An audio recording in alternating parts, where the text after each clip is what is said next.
Hello, Ken Roth, Part 11C. I also want to discuss some of the other things that I've had to go through while dealing with Judge Barber and Fulton County Child Support Bureau and Fulton County and Lucas County Children's Services. Now, when divorce first started and custody battle started, my ex-wife, if you will recall, she claimed that I was abusing my children, my child and her children and her. And those lies had been proven, erroneous, and that she had lied all about it. Anyways, she had temporary custody. I was injured on the job. Had 21 stitches in my hand. Was told not to work because I cut my tendon in my hand, not severed but cut, and that I would need physical therapy, and that I should not work for at least a month by the ER physician. I had documentation, everything. By the time I got home, I called my ex-wife to tell her that child support was going to be stopped for a little while because I got injured on the job. 2 days later, I get a letter from Child Support Bureau, Fulton County, stating that if they do not receive that payment, the next payment, that they were going to have me arrested. 2 days after I called my ex-wife, and my ex-wife knew about the injury. I then took the doctor's excuse, along with my hand that was all bandaged up and splinted up, and went to them and says, if I get any more harassment letters like this, I'm suing for harassment. They did not ever discuss it with me. They didn't call me to find out if my ex-wife was telling me that, telling them the truth. Instead, they wrote a threatening letter stating they were going to come after me if I didn't pay the next child support payment.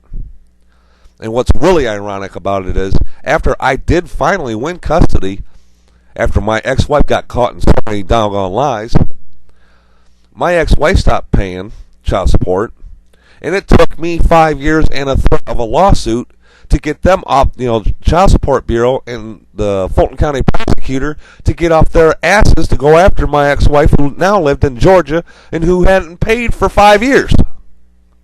5 years. And I had to threaten them with a lawsuit to go after her.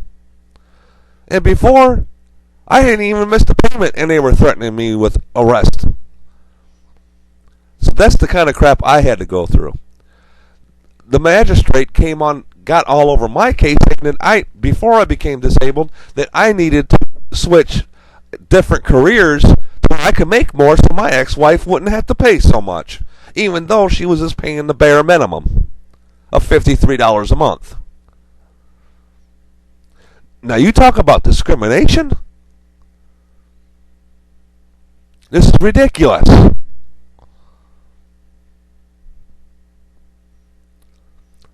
My daughter got placed into a position where a known child molester, James Dilbone, a known drunk and vehicular homicide person, Carl Dilbone, David Chester Sr., who was convicted of child molestation, which is an uncle to my ex-wife, who had physically entered his grandchildren, and is doing time in prison for that. This judge allowed my daughter to go into that type of living arrangements where any of those people would have access to my daughter, all because of personal bias, of him not following the law, and all because I didn't have an attorney. This is ridiculous. This is the kind of system we live in. Now, like I've stated before, what's going to be done?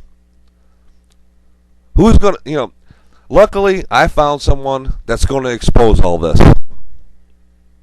And let the heads roll as they may of all these people that committed these crimes and this type of corruption. It's coming soon. It's coming soon. And I will. I said something about when I first started this that it wasn't going to be about money. Well, it's not money that I want to take from taxpayers, but I am going to take it from each and every one of you jackasses that has made me a victim of corruption. I will take everything you own. Everything. And it's something the law needs to be rewrote to where there's more oversight in these judges and politicians. It's time for this shit to stop. Thank you.